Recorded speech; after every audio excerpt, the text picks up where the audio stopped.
Want to welcome all of you here to the Laugh at the Lunch Ladle. Thanks for all coming. Yeah, now you may laugh.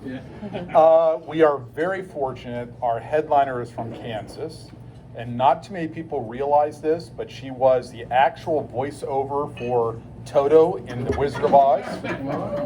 Yes. So without any further ado, I'm going to introduce you to Princess Leia, and she goes by Princess. You're welcome. Yes. Yeah.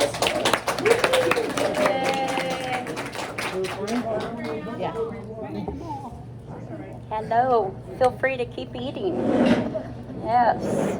Hi. My name's Leah. Thank you for all coming out tonight. Who did I personally talk to about coming out tonight? Yeah. I've just been accosting people on the street and at their workplace and just, yes, okay. You should know that all my stories are true. You decide if they're comedy or tragedy. Do any of you have struggles? They don't compare to mine. To begin with, I need 2 volunteers. Okay, I've got one. Elizabeth will not be able to handle it by herself. Okay, well, I've got my Spanx on, and if I have to go to the bathroom, it's going to take at least 2 people to get me out of them in time. Okay, you'll help me with that? Okay. I'm really nervous, but I brought my barf bucket. It also doubles as my tip jar. If you feel compelled to tip me, make sure I haven't barfed in it first. I also have on my Depends, just in case. There's so many products for the incontinent nowadays. I used to be able to get by with just a panty liner, just this big. Yeah. Just that big. Well, I can't. There you go. Now it's full on Depends. Yeah. I brought the ones with the cute little design on the top. I think they're supposed to be sexy. They don't make me feel sexy. And if you're getting that close to see them, I want to know what your intentions are. I went back to Kansas to do a show recently and thought, well, I'll see if I can get another gig while I'm there. So I called the local nursing home. The activity director said, send us a clip of your show, we'll see. She called back and said, Leah, I don't think we need to hear about your incontinence. I said, well, it's going to be a pretty short show. No, can't tell that story. No, they won't like to hear that. As it turns out, the nursing home community really, they understand incontinence. They just don't see the humor in it yet. It's a struggle. I've always had a small bladder. When I was 6 or 7, my sister took me shoe shopping. It's back when you could go downtown and have several shoe stores in the neighborhood. It wasn't long before I said, Judy, I need a restroom. One more store, Leah. One more store. No, Judy, I really need a restroom. One more store. Well, it turns out I got to decide when she was done shopping. As she was looking for kitten heels, I was peeing into my Mary Janes. It's Sister Up. Join me. Yeah. The Depends commercials are like, go enjoy life, hang out with your friends, go out to eat without worrying about a restroom. Ha! My daughter invited me to go see Titanic, the musical, at the historic Fulton Theater. It meant a trip into the city, so I started early and parked down close to the theater. I went shopping, I walked around downtown. I don't say Lancaster, by the way, but let it go. She's from Kansas. Yes. And I went out to eat. And then I headed for the theater. Well, I was still quite a ways from the theater, but really quite a ways from the restaurant. I knew I needed a restroom. So I hustled up, got to the theater just as a chartered bus with 80 old ladies with weak bladders disembarked. Yeah. I just peed my pants right there in the lobby. It's a struggle. We're not yet. No, not yet. Too soon. Those cheap depends. I just couldn't trust them. Anyway, my daughter Hannah got me something to sit on so I wouldn't ruin the seat. She'll probably start packing a diaper bag for me. Anyway, I made it to intermission. But face it, Titanic set to music, really? And I was already sitting in a puddle at that point. Yes. I wish I would have stayed. I never knew how it ended. It's a struggle. My bladder doesn't care where. Does this bother you while you're eating? I'm sorry. We'll get past the bladder stories. Yes. My bladder doesn't care where I am. I was 30,000 feet in the air, and I needed the restroom. The fasten your seatbelt sign had just come on for the descent into Chicago. Said, I can make it. I'm 2 feet from the restroom door, the last seat on the plane. I can make it, knowing full well I couldn't make it. We touched down. I undid my seatbelt, reached for the door, locked. Do you know they locked the restroom prior to landing? Yeah, not a good idea.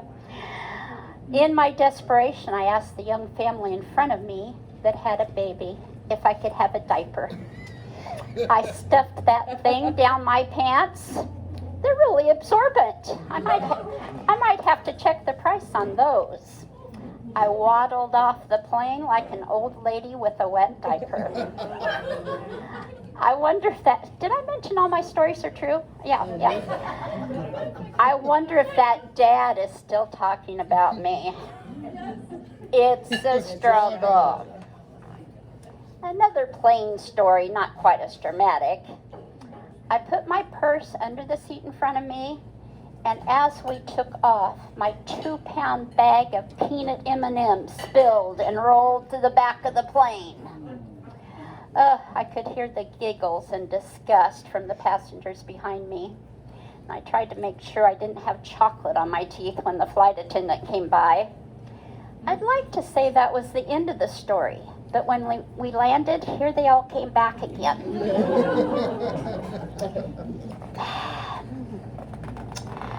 I was born in the middle of the United States in Kansas. Never intended to move, but when my daughter started moving to the East Coast, I decided I better get going. So at 58, I packed up and moved to Amish country, Lancaster, Pennsylvania. My siblings were really concerned if I was going to fit in. Where was I going to fit in, really? On my first trip home to visit, I wore my Amish dress out of the airport. As I came down the escalator, I thought my sister was going to throw up. I bought this long before I moved to Pennsylvania. I've gotten a lot of mileage out of it. When my granddaughter got married at a horse ranch, I said, I don't know what to wear. My daughter said, surely you have something in your closet. I wore this to the reception.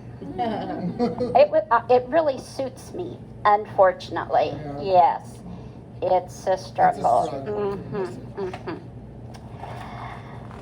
So I've got my wardrobe, but I had some other obstacles before I could get settled in to Pennsylvania. I already had a job, but I couldn't start till I got a Pennsylvania driver's license. When I got to the DMV, they said, did you know your Kansas license is expired? Well, no, I'd like to think I didn't drive across country with an expired license. Might have happened, but not intentionally. So they said, well, you're going to have to start over with a learner's permit. Not the driving hours so much, but a physical and the test. Thus began the DMV saga. Here we go. Here we go, yeah. I failed the written test one time, but passed it the second time. But I failed parallel parking. There's a 4-day wait in between because they're just packed. So I take it again, wait 4 days, fail, wait 4 days, fail, test 2 failed, 3 failed, 4 failed. Have I mentioned these stories are true? Yes. 5 failed.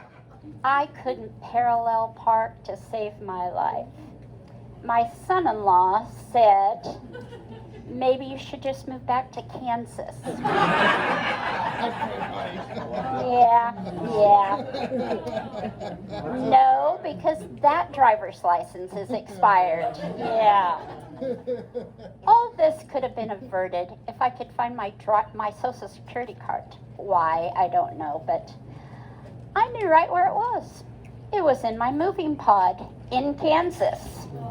So I asked a friend if her and her husband would drive 60 miles, go dig through my pod to look for my Social Security card. Sounded like a fun date night, right? No. Everything I owned was in that pod. They never did find it. My daughter started calling around to little towns that didn't have such a long wait list. She'd rearrange her schedule. I had no schedule. I was not doing anything. She'd rearrange her schedule, get a babysitter. We'd drive 45 minutes or an hour. I'd fail the test, and we'd come back home. Yeah, okay, where were we? Test 7 failed, 8 failed, 9 failed. Somebody suggested I take, she's looking at me like, really? Really? Yeah. Everything's true, right? It's true. It's all true. Someone suggested I take the AAA driver's refresher course, so I signed up. No one was able to take me to the course. They were all in prayer and fasting. So I called an Uber. When I got to the course, the driver instructor said, "Did you bring your learner's permit?" No. I called the Uber driver who went back to the house and got it, brought it back. I don't know how much of money I've invested so far in this project. Unfortunately, the refresher course didn't help. Yeah. Test 10 failed, 11 failed. Are you still with me? Yeah. 12 failed, 13 failed. As we approached test 14, my daughter got on Craigslist and found a smart car for me to take the test in. You know, it's about as big as this table. Yeah, when I got there, the tester said, he'd already failed me 3 times. He said, "Well, if you can't park that thing," and I did. Thank you. He really enjoyed riding around in that smart car. He said, even after I got my license, he says, "You want to keep driving around?" I said, "No, give me the blankety blank license." Oh my, it's a struggle. Wow. So I have my wardrobe, I've got my driver's license, and now I have to learn how to drive in the city. My daughter was getting honored by the Chamber of Commerce because she owns a very successful small business. I started out early again. That didn't help. I've tried to tell this story and nobody can quite follow it. So I've gone to visual aid, okay? So, here's the curve. Lane. It's not highway, it's city driving. It's all one way, and I'm up here trying to go left. Okay? You with me? Okay. When I bought these for demonstration, I didn't realize it came with a little police car, but we'll put him over there. Okay? So here I am, I'm trying to get up here to go left, and there's this car in front of me, and he is not moving. I said, oh dude, I'm gonna be late, come on. I waited quite a while, not moving. I thought, well, he's broken down. I said a little prayer for him. It'd be terrible to be broken down right there in rush hour traffic. So I got around him, and here's two more. We're all trying to go left. Yeah. So I waited and waited, and those cars are not moving either. I said, what on earth? I thought, has the rapture come? And is this the apocalypse? That I didn't know what to think. So I called 911. I said, I don't know what's going on out here, but I think this guy is broken down, but there's two more. I said, do you need to send somebody? She said, ma'am, we have an abandoned car hotline if you'd like to call that. I said, no, I think it's bigger than that, but I've got to get going. You know, I can't just be worried about these people. Here it is. Here it is. Big city driving. This is the bike lane. This is parallel parking. Are you with me? Okay. Yeah. I'm counting on you to laugh. Just, yes, help me out. Okay. So that didn't get the laugh that I thought it would. Keep going. It was parking. You were behind a parked I car. know. I thought that was evident. I'm behind. I'm in the parallel parking lane. Anyway. Grandma, I remember the story. Yes. I was on the other line with Hannah, and Hannah's getting calls from you saying, I'm late, I'm stuck in traffic, I don't know what's going on. Yeah. So then when I got up here and turned, I did get to the event, but then I cracked these ladies up so much telling the story that it was crazy. Anyway. I think you were smoking a big blunt. Yeah, pretty much. Yeah. It's a struggle. I bet that dispatcher is still talking about me. We had a winner tonight. Yes. So now I've got my wardrobe, my license. I figured out how to drive in the city. And now I need to find a place to live. I lived in Mannheim for 5 years. Cute apartment, but the stairs were so steep. The kids, were feared for my life. They said, you've got to go find somewhere else to live. So my daughter and her husband offered to build me a mother-in-law suite. Dale is not a builder, but he was planning to do all of the construction himself. One day he said, Grandma, we're going to start on the rafters tomorrow. Do you want to watch some YouTube to see how to build those? Yeah, Dale. Yeah, I'm confident that my place is going to be sturdy if we're learning off of YouTube. Yes. Construction took about 2 years, literally.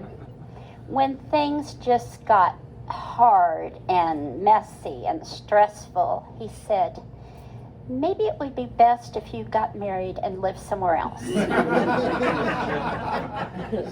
There it is again, trying to, get rid of me. It's a struggle. So now I'm looking in earnest for a husband. I am, yes, more determined than ever to find a man. I've been single for 35 years, and it has been hard to find a man. But here I am in a new city, maybe a new batch of men. By the way, you laughed, you should laugh. It is a joke, it really is. Oh man. The men in Pennsylvania won't even say hello to me. Hello. Thank you. The married ones will say hello. Hello, yes.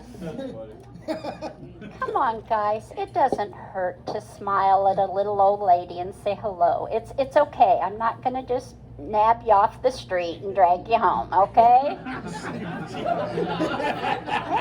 Well, Maybe she might. maybe. How do we know? Do we really know? How well do you know me? You gonna tell our secret? I visited my daughter's church and was pleasantly surprised by all the single, handsome, I choked on that word, handsome, handsome single men in the congregation. I wasn't sure what their doctrine was, but I had found my church home. My hopes were dashed when the pastor got up and said, "Let's pray for our women as they come home from spring retreat." It's a struggle. I was at CVS to get my booster shot, and there was a man ahead of me getting his shot, and then he had his wallet out to get a prescription. I'm 65. I cannot just pussyfoot around here. I'm pretty bold at this stage. I told him, "I'm looking for a man with some money that's had his shots." We probably ought to have him tested for some other things, but he said, "What?" He said, "Well, I've had my shots, but my ex-wife took all my money." Yeah, It's yeah, a struggle. yeah. We know about that. You know that story? Yeah, yeah. I said, "Well, I better keep looking." As I turned away, he said, "I still have my pension." Oh, I didn't know what to do. I could have clinched the deal right there, but first time in my life, I was speechless. Yes. This, folks, is why there's a HIPAA law. I've been back to CBS to see if they can go through the records and see who got their vaccinations that day. No, you didn't. Did you really? I went back to CVS.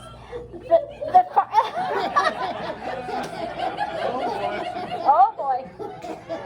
The pharmacist thought it was so funny at the time that I thought maybe she could help me out, but it's a struggle. It's so illegal. I wish you guys would sit closer so I could hear all this. They say you can meet men at the grocery store. Well, that's good in theory, but really, I was at the self-check lane, and there was a man at the next register. I said, "They say you can meet men at the grocery store. I think you're handsome." Oh, he turned green. Yeah. He sacked his groceries so fast, you would have thought I was trying to take him to a hotel. He should thank me. His wife will never send him back to the grocery store. It's a struggle. Before I tell the next story, I wanted to scan the crowd to make sure this didn't apply to any of you. I saw a man at the meat counter at the grocery store. I thought, well, he's kind of cute from behind. So I thought maybe I needed something from the meat counter. So I went over. As he turned around, I saw he had braided his beard into 30 little braids with beads on them. I can't be too picky. I thought, I'll just quit plucking and we can braid on Friday night. Yeah, it's a struggle. Yeah, I kind of lost my appetite after that. Anyway, my latest struggle is on TikTok. I have 3 daughters. They're all trying to help me get my comedy career going. One of my daughters in North Carolina said, "You need to be on TikTok." I said, okay. I don't know anything about hashtags, but I was pretty sure hashtag adult comedy is not really what she meant. She said, "Yeah, I've been getting some odd comments I said, maybe senior comedy, but not, yeah. If I am on TikTok, it just, yeah, don't look under adult comedy. Don't use your work phone. Don't use your work phone. It's a struggle. I took the Amtrak to see my daughters in North Carolina. The train out of Philadelphia was just packed. They don't assign you a seat. You just find a seat. The conductor said, find a seat. It's crowded. You're going to have to sit with someone. Find a seat. This is a different story from the one that they said, Good. Okay, good. from the one that they said, get off the train. Oh, yes. I don't know what you or two are talking about. Uh-oh. They've had some doubts about this story, but I'm going to plunge ahead. Anyway, I had some trepidation as I sat down next to Snoop Dogg's little brother. He had on a cap and chains and sunglasses and a big gold watch and dreadlocks the size of bratwurst. I kid you not. 14 hours to North Carolina. Yeah. When I finally started talking to him, and you know I did, he's a middle school teacher in New Jersey. He teaches behaviorally challenged kids. I would not have messed around in his class, I'll tell you. Anyway, several hours into the trip, I said, may I touch your dreadlocks? He said, sure. Face it, when else am I going to have the chance? By the end of the trip, we had exchanged emails. Hannah, serious. Hannah said, you can't be giving out your email to strange men. I said, but I touched his dreadlocks. Kids these days, they don't know how to make friends. It's a struggle. When my sister died 2 years ago, a friend gave me money to get back home to Kansas for the funeral. I decided I'd get a sleeper car on the Amtrak. I love to go by train. A sleeper car has roomettes on each side of the aisle. They measure 3.5 feet by 6 feet, about the size of that table. No, and they have upper and lower bunks. So I'm getting situated in mine, and a group of hunky contractors got on with their tight jeans and their hard hats. And they're trying to get settled in. Joe, did you take my backpack? Harry, there's not room in here for both of us. I slid open my door. I said, I've got an extra bunk. No takers. It's a struggle. This guy's eyes got really big at that. Yeah. Drink more. Yeah. My son-in-law and I have a love-hate relationship. I think he's hilarious. He does not think I'm hilarious. I know. I have to really be aware of his intentions. But I didn't always want to think about the negative, so I bought a counter that I could just keep track of the positive things. Just the positive. They've been married 20 years.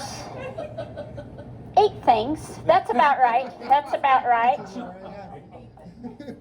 He did get points lately for helping me set up for a show.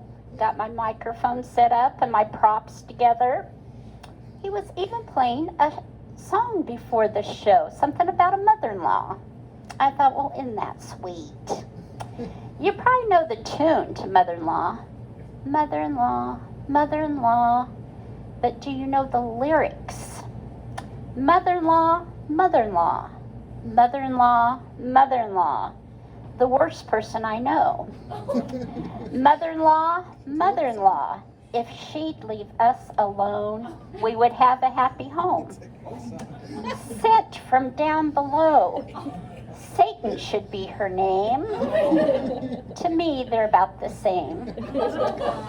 She thinks her advice is the Constitution, but if she would leave, that would be a solution. How do I subtract on this thing?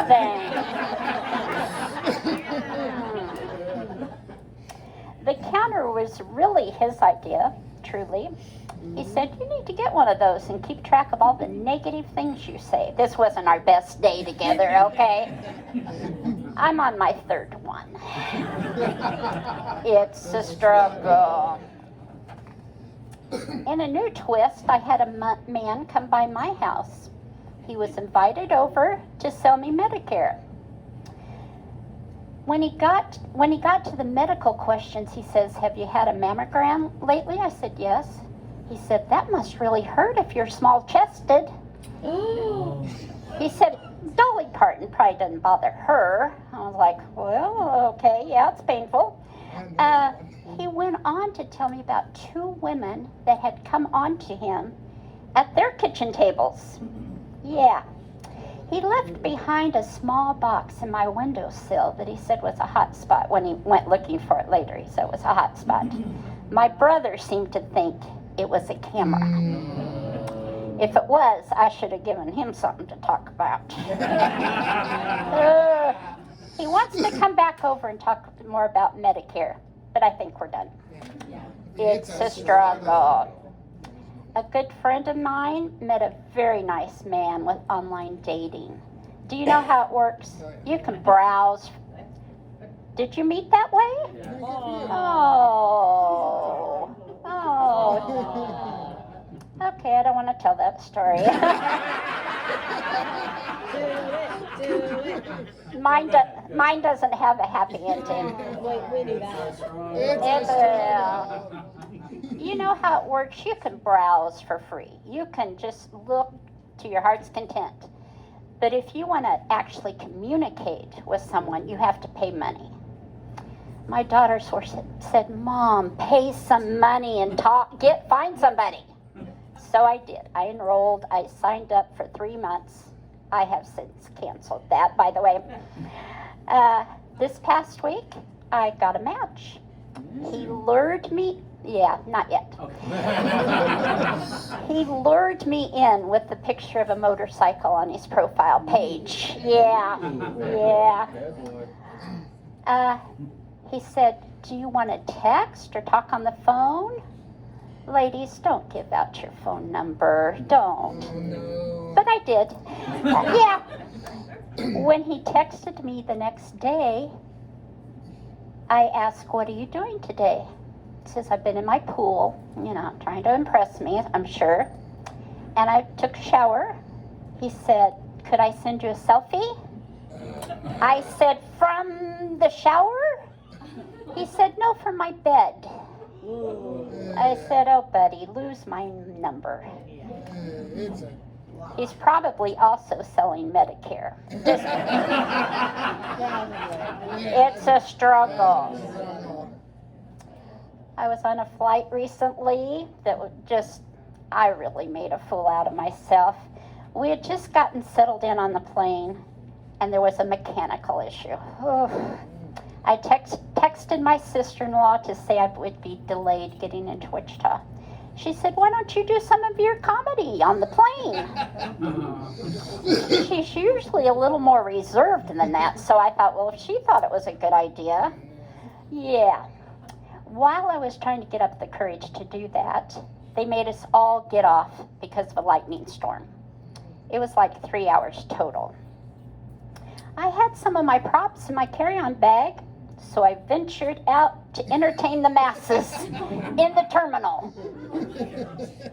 You can picture this because here you are. You've taken the time to make reservations. You've gotten a sitter. You paid your hard-earned money to be here tonight. And you knew there would be laughs, right? And then there are passengers. They've paid their hard-earned money for something else entirely. They've packed their bags for work or fun or maybe a sad event. They have cranky, hungry kids, and they're being forced off the plane. And they're more than likely going to miss their next plane, too. And here comes a strange woman that wants to talk about depends. Needless to say, it didn't go over well. I originally thought, I'll never see these people again. Whoops. Some of them got on the plane, same plane that I was on. It's a struggle. That page is blank. Maybe I should just quit there. Hang on. I'm sorry, I have to use my notes. I'm an old lady with a bad memory. Sorry. You did great. Thank you.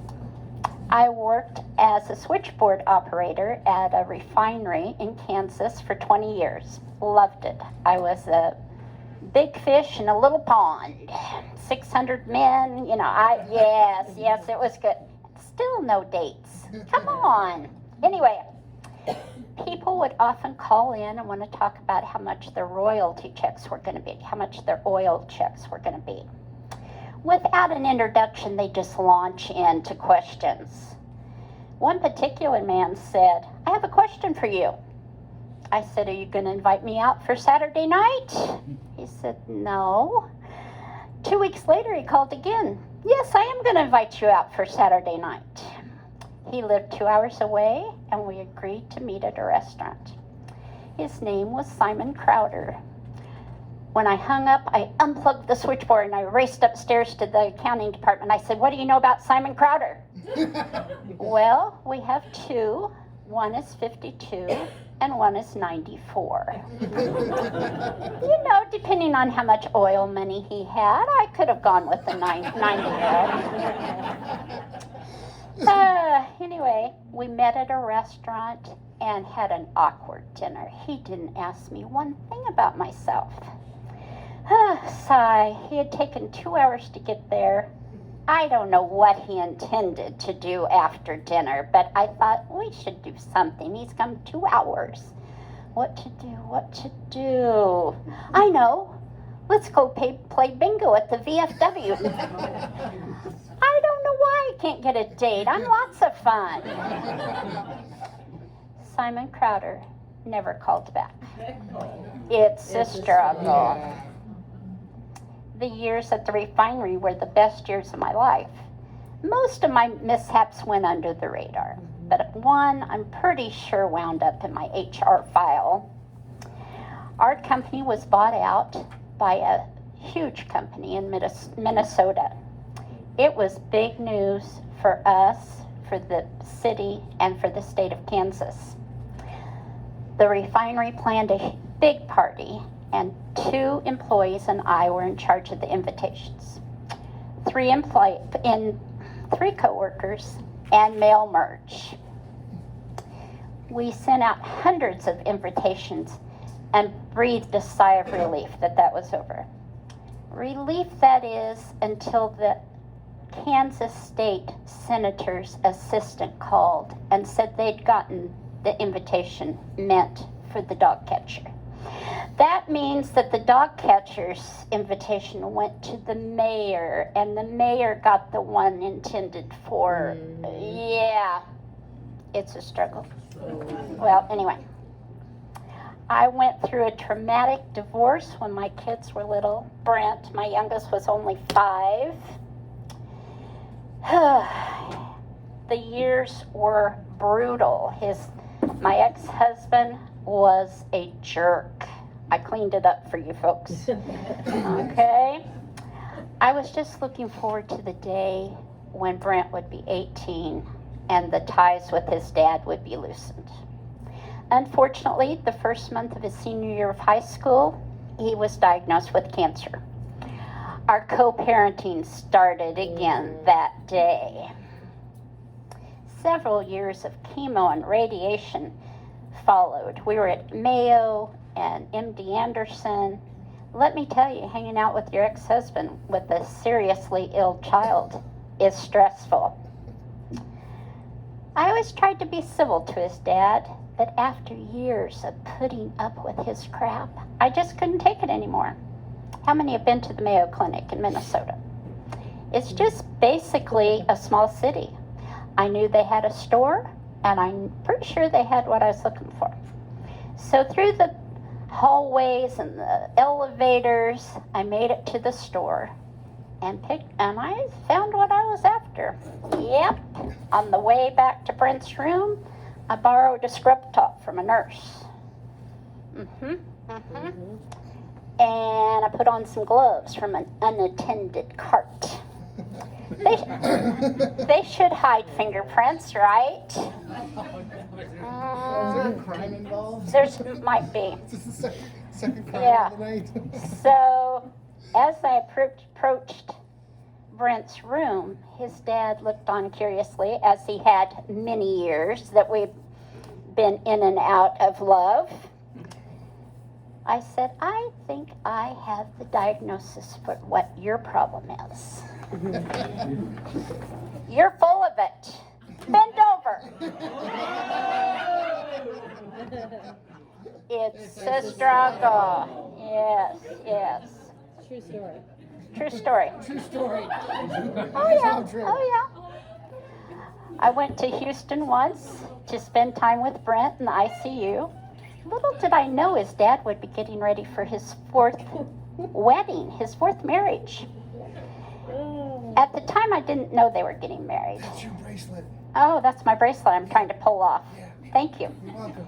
Okay, I'll keep you Give me for. a click. Give me a click. Yeah, okay. All right. Let's see, we subtracted 1, so we were, okay, now you're at 9. Okay. Or back to 8. Whew. Yeah. At the time, I didn't know his dad was getting married. The wedding was planned for Saturday, but Brent was not doing very well, so they moved it up to Wednesday in the ICU. Who does that? Romantic, right? Brent had been intubated, so I got him a notebook so we could communicate.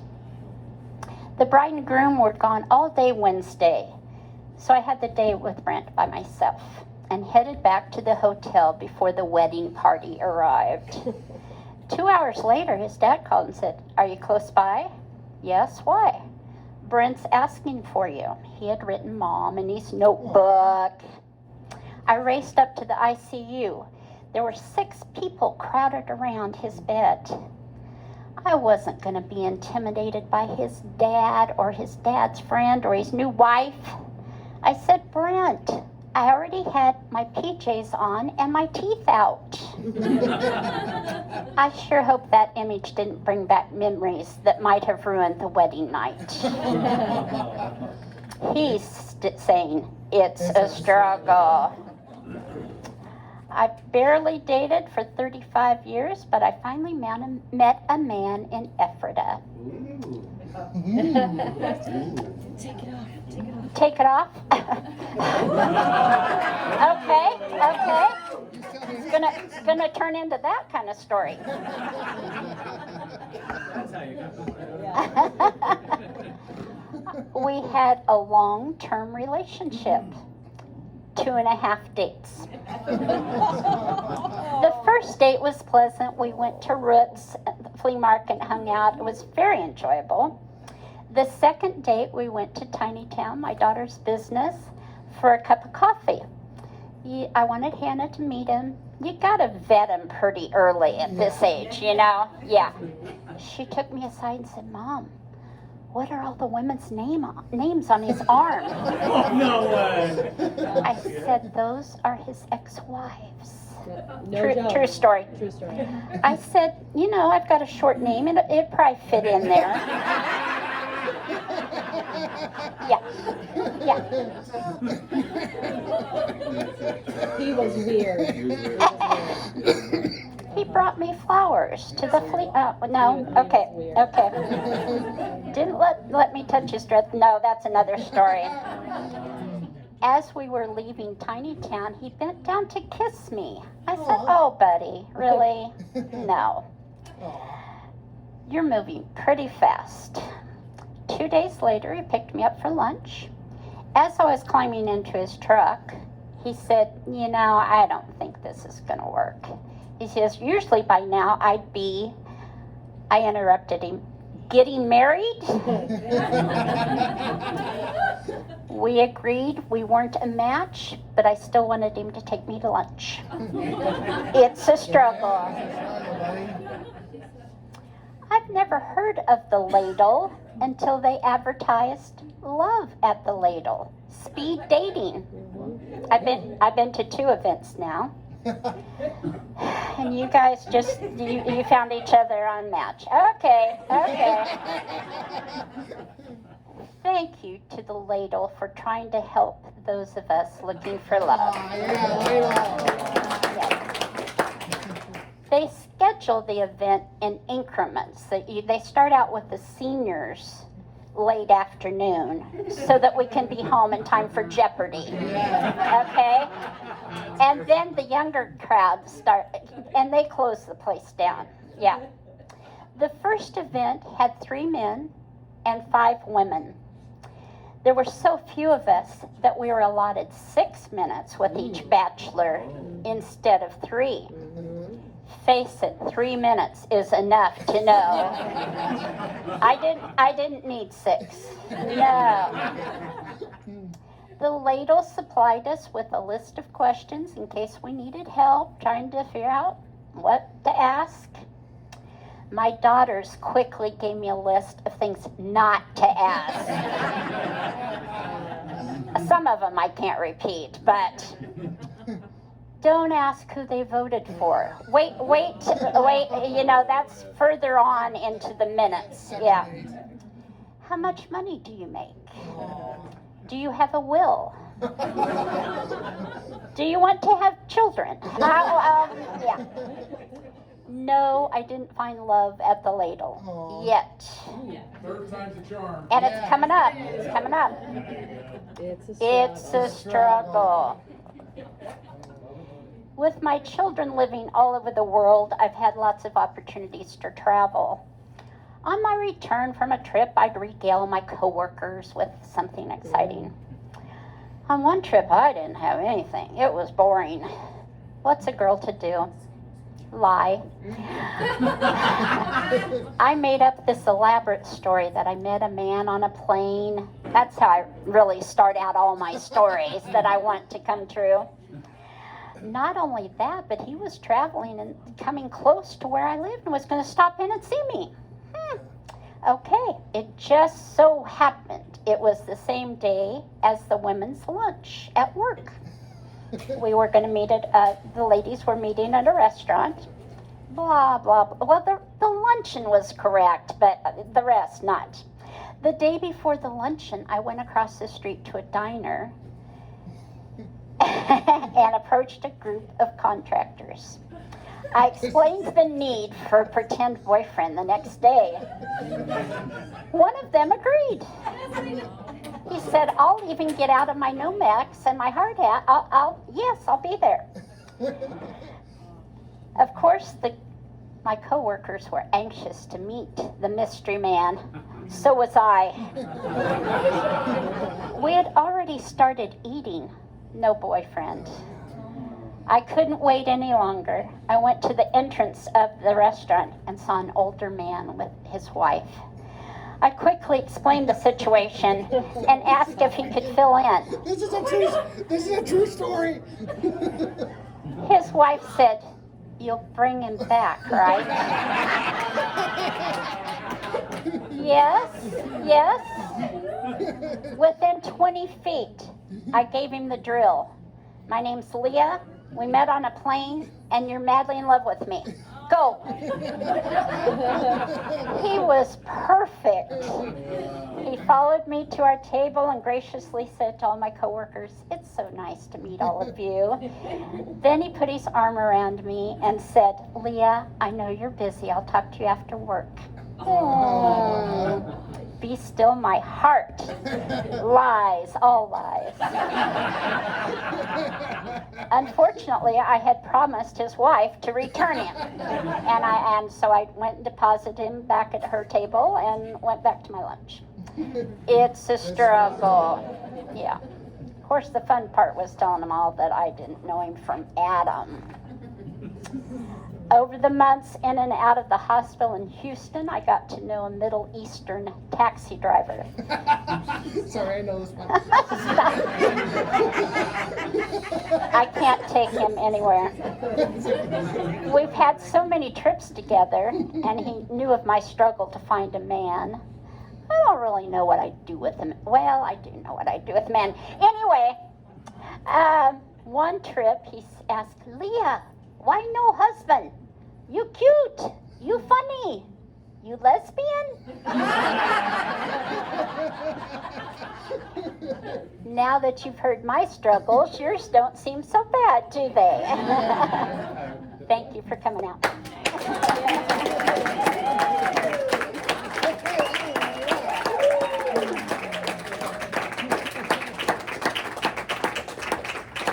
Thank you, thank you, thank you. One more round of applause, please. I hope everyone had a good time tonight. We do appreciate